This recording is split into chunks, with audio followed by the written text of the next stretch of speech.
రాష్ట్ర వ్యాప్తంగా బంద్ కొనసాగుతోంది. బెంగళూరులో అన్ని సేవలు నిలిచిపోయాయి. కర్ణాటకలో భాషా చిచ్చురాజుకుంది.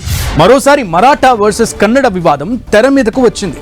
గత నెల బెళగావిలో కేఎస్ఆర్టీసీ బస్సు కండక్టర్ మరాఠాలో మాట్లాడలేదని మరాఠీ అనుకూలవాదులు దాడి చేసిన విషయం తెలిసిందే.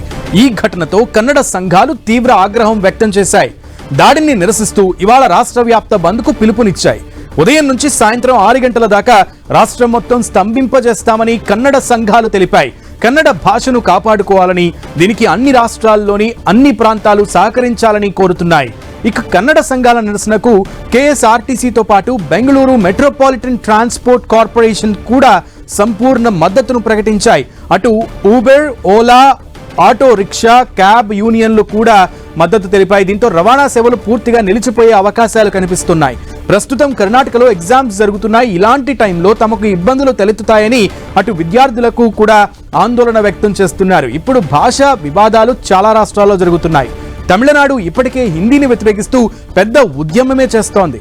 ఇలాంటి టైంలో కర్ణాటకలో ఈ చిచ్చు ఎక్కడి వరకు వెళ్తుందో వేచి చూడాలి.